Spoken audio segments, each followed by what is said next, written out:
car drove forward fearlessly, the old employees behind, under the operation of Song Zayu, went against us. They tried their best to provide us with the last escort. According to the safety base given by GF, the location of the protective inspection area, we checked the offline map navigation. It will take 14 hours on the highway. It's not a distant distance, but the highway is definitely not an option. At the first time of the zombie outbreak, the highway would have been blocked. Going there now would only be delivering food to zombies. So we can only take the national highway. But our speed is limited, and only Zhu Xin can drive. The time required for the journey will be extended invisibly. Therefore, according to the estimates, it'll take us about 3 days. When we left the city, remote gas stations to stock up on oil, but reality gave us a hard slap. The zombies wandering in the gas station seemed to be mocking us, the innocence of college students. We immediately drove away in disgrace. Fortunately, we drove on the national highway. We met another gas station. This time, there was only one employee, a zombie in medical uniform. And we were sensible enough and didn't argue with them and kept the door closed and didn't cause them trouble. They jointly smashed the zombie's head and carried it back. Enough gasoline to get us to the base. We continued our journey after we sat down. We drove for 13 hours on the road. Only when passing through towns, we only met a few sporadic zombies. It was beautiful, as if we were on a journey.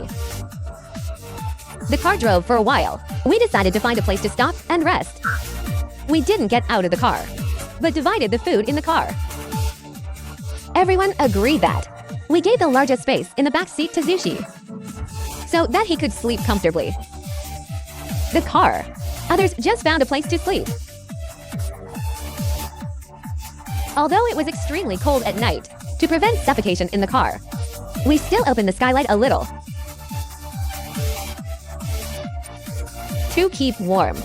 We spent the first night safely, the first night outside. But the next day, we passed a town. We were punctured by the spikes on the ground. The sound of emergency braking suddenly sounded. The car was overturned. The zombies that were closely following the car were getting closer and closer. We couldn't stay in the car. In the chaos, I don't know who shouted. Zushi, who came to his senses, quickly opened the door. Hurry! There is a store about 100 meters ahead. Let's go in and hide. Everyone quickly got out of the car with each other's help and ran in the direction he pointed. I've never felt such a sense of running for my life. My whole scalp was numb. My legs were as heavy as lead. More and more zombies were coming from around. When I saw the zombies rushing towards me, it was too late. My heart skipped a beat. Was I going to die here? A leg stretched out beside me in the blink of an eye. The terrifying monster was Wang Jin. I looked at him gratefully and quickly followed the large group to continue running, seeing that we were about to rush into the store. But the people in front just kept running forward. I looked anxiously. 2 zombies ran out of it. The 2 people at the front seemed to be stunned by the sight. I cursed. I looked around. I ran over in 3 or 2 steps. I picked up the shovel at the door and swung it at the head of the oncoming zombie and swung it down. The dirty blood splashed all over me. I didn't hesitate. I turned around and lifted the shovel and hit the second zombie and smashed it. Because I didn't have enough strength, I hit it again. I shouted at them while smashing, "Come to your senses. What are you waiting for?" And quickly found props to help me fight against the zombies.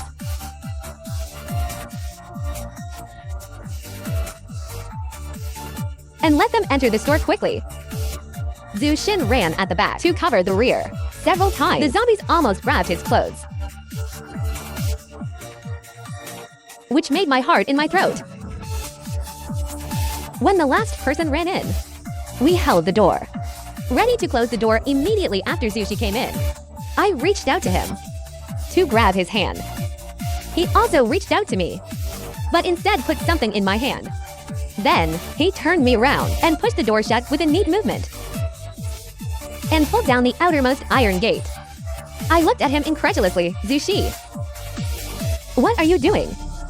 He smiled, with his back to the oncoming zombies, raised his left hand to me, where there was a deep tooth mark, with flesh and blood exposed. At that moment, what he had done became clear. He was bitten. Reality didn't give us a chance to react, and pounced on the iron gate. He didn't seem to feel the pain. With a smile on his lips, that, the once most popular person on campus, Gentle Senior, was now smiling gently. He shouted loudly to me, "If you go to Nanhai, if you meet a girl from Xi'an named Lin Shu, please give that to her and tell him for me. Don't wait for me." He pointed in the direction of my hand. I just realized. I opened my hand. In my hands, there was a women's ring lying quietly.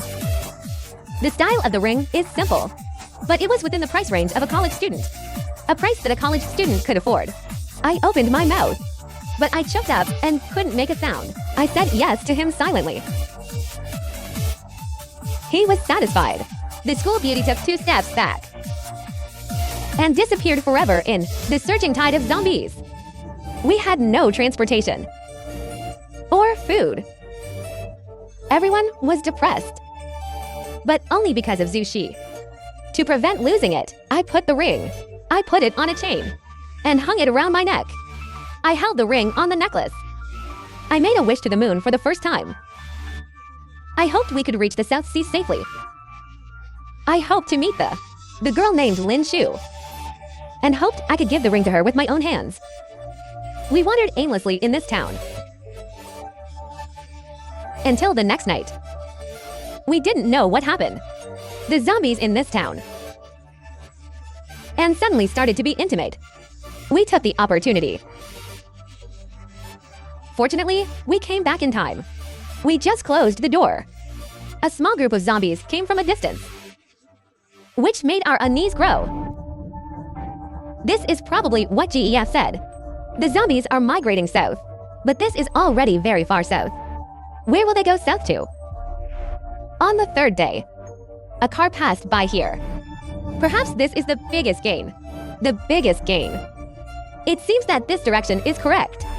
Survivors are gathering here. Was also punctured by the disciple who cried and punctured the tires. The whole car made a loud braking sound. People in the car all ran out.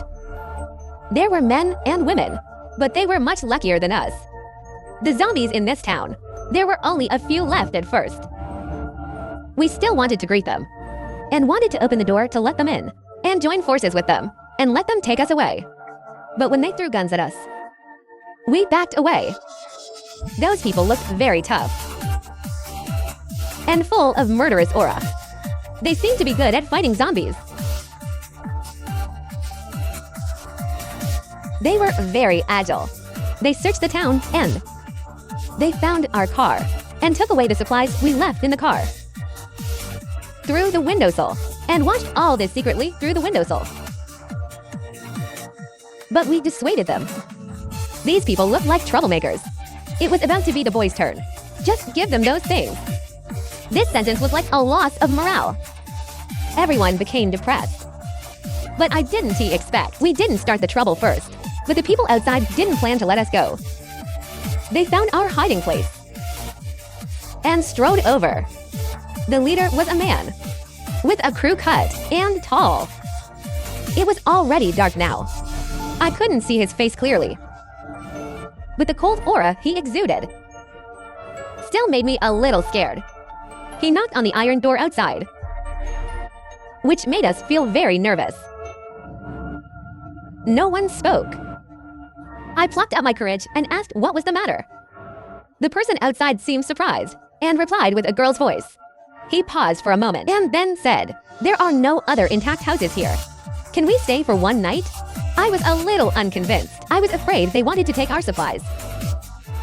So I tried to be tactful and said, we can't accommodate so many people here. You can sleep in the car for one night.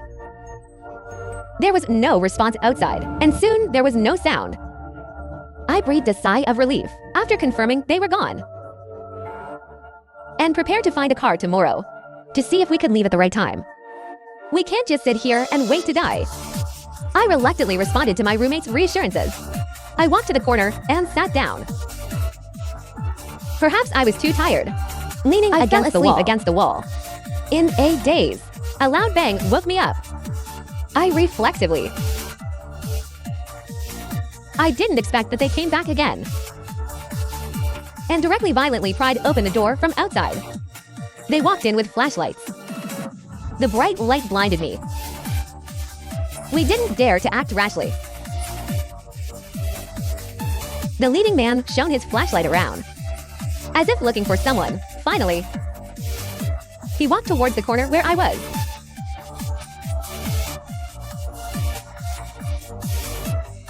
With the light in his hands, I could see clearly. He was an extremely handsome man. Sharp eyebrows and eyes, and his eyes were like falcons.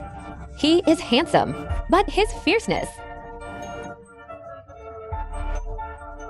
Chen Sheng asked me, "Are you the leader of your group?" I couldn't see what he wanted to do, but I still nodded. He asked me again, "Was it you who didn't let us in just now?" I was a little scared, but I answered calmly. I wanted to see what he was up to. He looked at me for a while. Neither of us looked away. The atmosphere gradually became tense. Several boys on our side.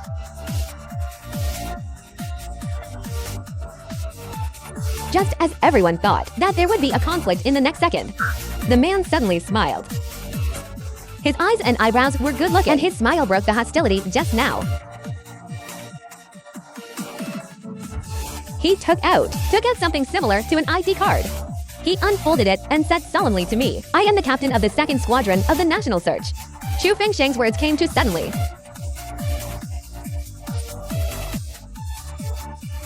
I looked at him solemnly, the documents that proved his identity.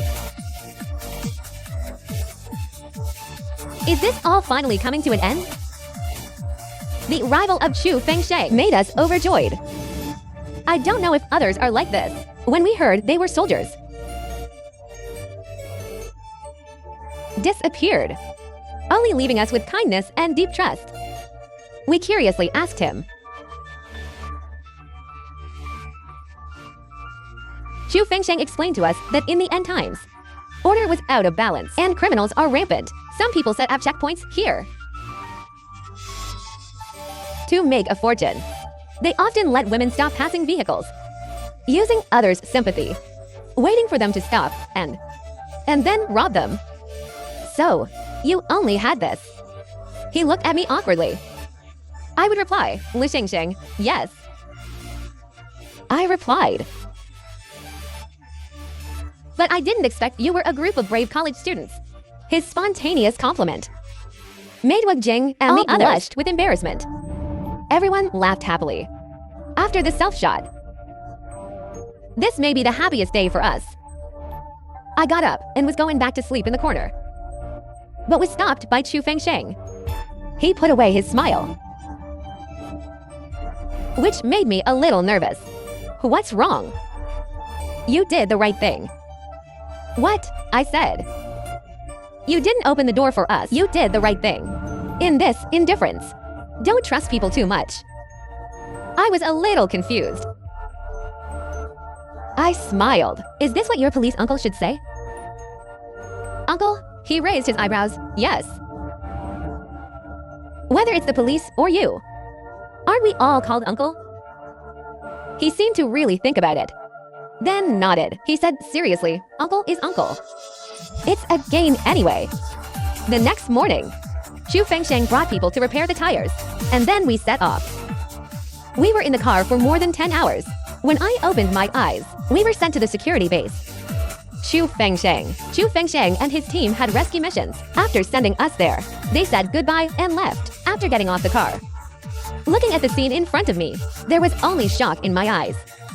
There were people coming and going, and orderly, which was no different from life before the end. We were taken away for testing separately.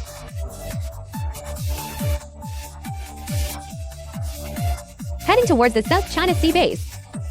After getting off the ship, my parents were already waiting for me. I ran down and gave them a deep hug.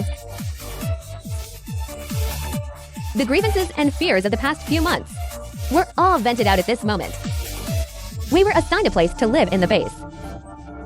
We were assigned a room. A month later,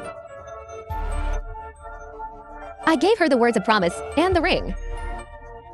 The girl cried and said thank you to me. After saying goodbye, we never met again. In my mind, I started a new life with my parents. Everything went smoothly and orderly. Until half a year later, the entire Survivor Island, there was a cheer. Our family sat together and snuggled each other. A year later, we were taken back to the land. Although our home was in a mess, but everyone's face all had a look of joy in rebuilding. Another year passed. After the school was rebuilt, my roommate and I became roommates again. We joked about tying up Teacher Joe, and we had a lot of fun. We studied, graduated, found jobs, fell in love, and got married. Everything was happy and beautiful. The experience of that year became a lifetime, unforgettable life lessons. Oh, by the way, my boyfriend's surname is Chu Fengsheng, who is the same age as me. But in the years, who carries the burden for us?